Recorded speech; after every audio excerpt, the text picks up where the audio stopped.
Jangan lupa komen, like, share, and subscribe. Selamat pagi, selamat siang, selamat sore, selamat malam.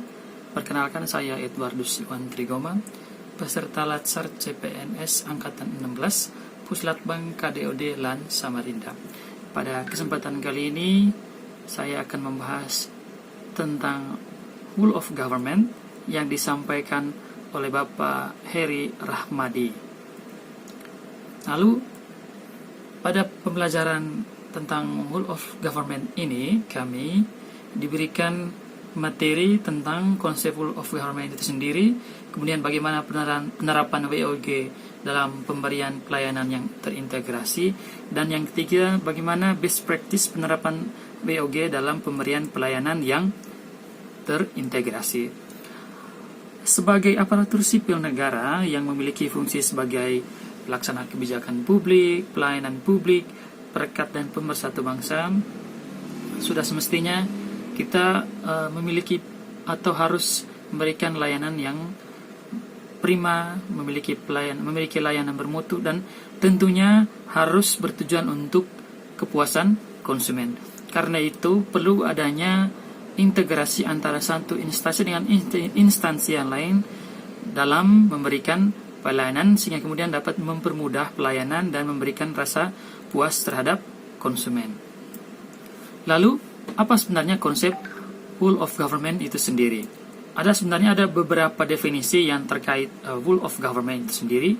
Yang pertama itu terkait policy development. Artinya bahwa pengembangan kebijakan oleh pemerintah yang terintegrasi dalam merespon satu isu tertentu. Jadi, policy development ini jadi adanya integrasi dalam merespon satu isu tertentu. Jadi misalnya antara satu kementerian atau lembaga dengan kementerian atau lembaga yang lain, antara instansi yang satu dengan instansi yang lain itu saling terintegrasi dalam merespon isu tertentu. Misalnya contoh sekarang, misalnya dalam masa pandemi COVID-19, bagaimana antara satu kementerian dengan kementerian yang lain, antara instansi dengan instansi yang lain itu terintegrasi dalam merespon isu tersebut. Itu pengertian yang pertama. Pengertian yang kedua tentang WOG atau Whole of Government adalah program management. Artinya bahwa pengelolaan program yang terpusat dan terstandarisasi. Jadi adanya program yang terpusat dan terstandarisasi. Misalnya sekarang dalam memberantas atau menanggulangi pandemi COVID-19, maka pemerintah membentuk yang namanya gugus tugas.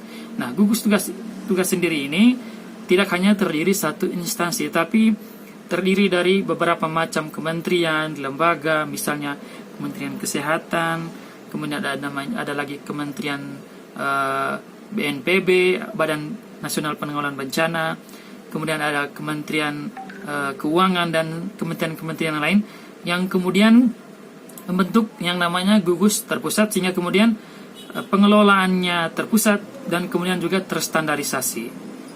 Yang ketiga dari pengertian dari WOG atau Whole of Government adalah service delivery.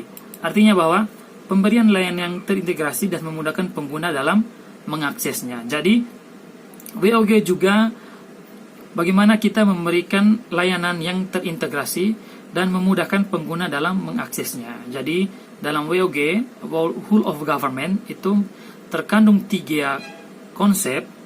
Yang pertama itu policy development, yang kedua itu adalah program management, yang ketiga adalah service delivery, yang kemudian pada dasarnya bertujuan atau ujung akhirnya adalah bagaimana kita memberikan pelayanan yang prima kepada konsumen, atau bagaimana kita memudahkan pengguna dalam memperoleh suatu informasi atau suatu layanan tertentu. Lalu, dalam pelayanan WOG sebenarnya ada beberapa kata kunci.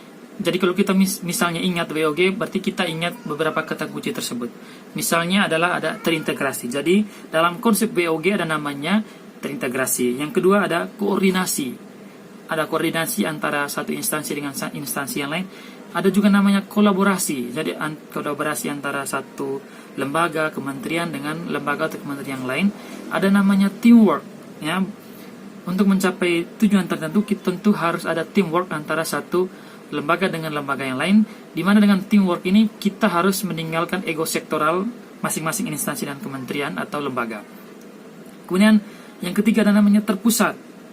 ada one goal atau satu tujuan. Yang terakhir ada kapasitas, dan yang terakhir adalah terpadu. Jadi itu merupakan beberapa kata kunci kalau kita berbicara tentang whole of government.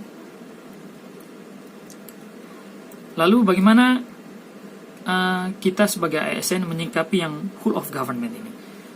Sebagai ASN kita tentunya dituntut untuk memberikan pelayanan yang prima atau memberikan pelayanan yang mutu, yang kemudian kita tujuan akhirnya adalah bagaimana kita memuaskan atau memudahkan pelanggan dalam mengakses suatu informasi atau suatu kepentingan. Dan praktek sehari-hari kita bisa melihat contoh bagaimana praktek whole of government sudah diterapkan oleh pemerintah Indonesia. Misalnya kalau kita mau memperpanjang STNK, tentu kita melihat ada namanya kantor bersama Samsat, di mana dalam kantor bersama Samsat ini tergabung beberapa instansi terkait. Misalnya ada kepolisian di situ, kemudian ada Dispenda, kemudian ada bank di situ. Ini menandakan bahwa sudah adanya praktek whole of government yang sudah kita rasakan dalam kehidupan sehari-hari. Kemudian ada namanya lagi pelayanan satu pintu atau pelayanan satu atap dan sebagainya. Itu merupakan contoh-contoh praktek whole of government yang sering kita ketemui dalam kehidupan sehari-hari. Sebagai aparatur sipil negara yang bergerak dalam dunia pendidikan di kampus, prinsip whole of government ini sudah diterapkan dalam lingkungan pekerjaan saya. Misalnya bagaimana kita memajukan prodi berdasarkan visi misi, tentu kita harus berkolaborasi antara pribadi atau antara individu dalam prodi, kemudian bagaimana kita berkolaborasi dengan fakultas, bagaimana berkolaborasi dengan universitas, kemudian kita dapat mencapai visi dan misi prodi yang sudah kita sepakati bersama. Thank you for watching and see you guys on my next video. God bless you.